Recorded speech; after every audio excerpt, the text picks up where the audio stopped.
Big band jazz, playing in jazz band, it's just jazz, it's yaz. I'm sorry. So if you're checking this out, maybe it's because you want some warm-ups or some ideas on how to play jazz band music. These are just some warm-ups I created, simple things, and if you put these into an exercise and play it, you'll be much further along when you go to start interpreting charts. This is my imaginary chart that's over here.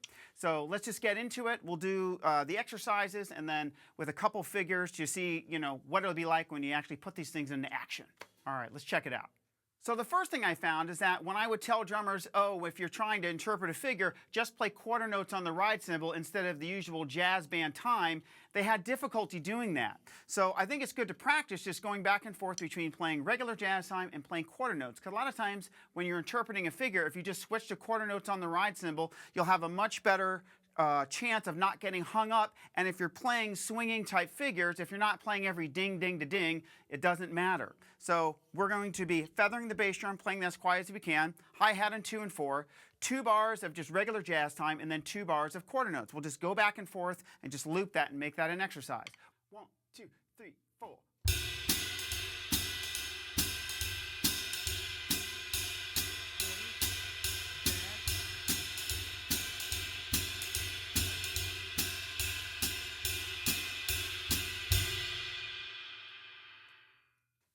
The next exercise is just playing a snare drum shuffle. So that's going to be interpreted right, left, right, left, right, left, right, left, right. The right hand's going to play all the numbers. The left hand's going to play all the upbeats.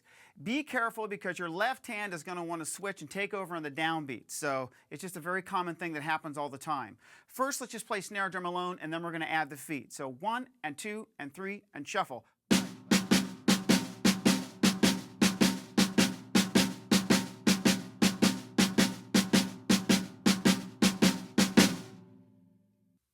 After you get that going, add the feet. So do 2 bars of the feet, feathered bass drum, hi-hat 2 and 4, and then bring the snare drum shuffle in over the top. This might be a little bit weird to get going, so if you need to do just the bass drum or hi-hat or whatever, you can do that. But here's what it's going to sound like.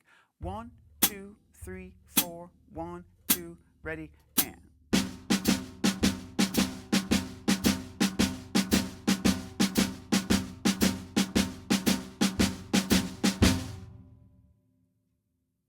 Now we're going to incorporate some motion with this. So we're going to move our right hand to the ride cymbal for just beats 1 and 3. Nothing is changing. We're just playing on the ride cymbal over here. It's the same pattern. That's what's cool about this, is nothing actually really changes. You're just playing in a different place.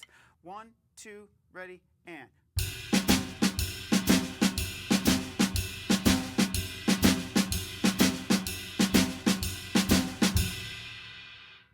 If that's weird to get going right away, start from the snare drum. So do 2 bars of the snare drum shuffle and then move the right hand over. 1, 2,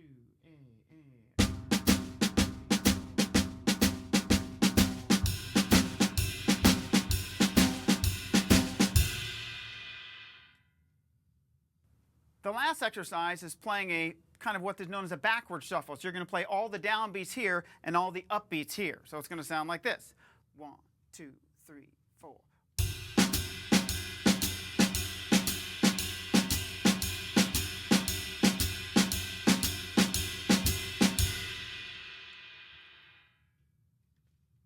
So as you can see, all of these are just snare drum shuffles. One is all on the snare, one is ride on 1 and 3, and then one is quarter notes on the ride cymbal with all the upbeats here.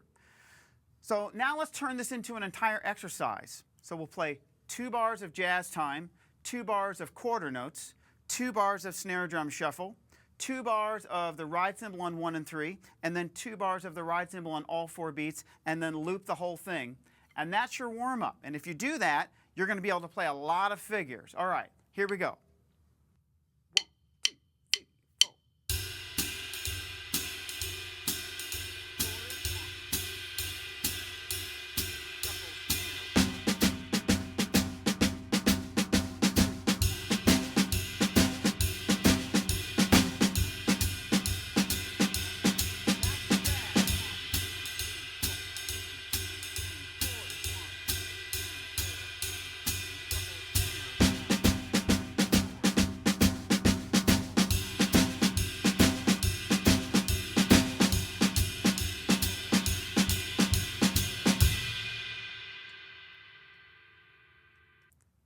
if you can get through that warm-up, you're going to have a lot of stuff happening. The idea of being able to change into that quarter note ride to interpret figures a little bit more, and then also the shuffle pattern, which is going to be inherent in so many of the jazz band figures that you will encounter. So speaking of which, let's talk about just two basic figures and how we can interpret them by using these rules that we've just set up for ourselves. So the first one, as you can see down here, is just it's a 2-bar phrase, and at the end of the second measure you see the and of 3 and the and of 4. So what we're going to do is we're going to play jazz time normal in the first measure. Then in the second measure we're going to switch to quarter notes, and we're going to play the snare drum against those things on beats 3 and 4. So it's going to sound like this. 1, 2, 3, 4.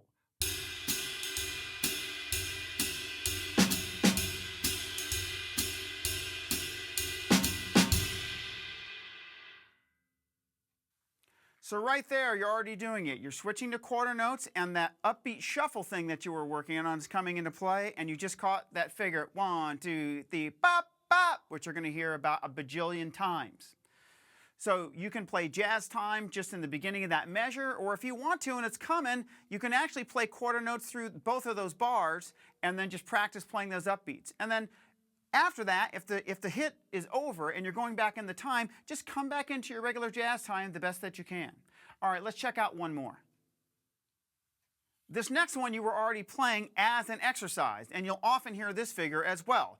And the figure is 1 and 2 and 3 and 4 and. So you might hear 1, 2, 3, 4, ba-da-da, ba-da-da, right? That sound. So you'll see it right here.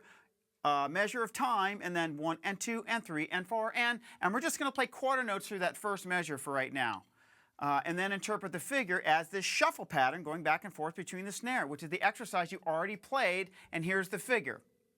Go figure. Here we go. 1, 2, 3.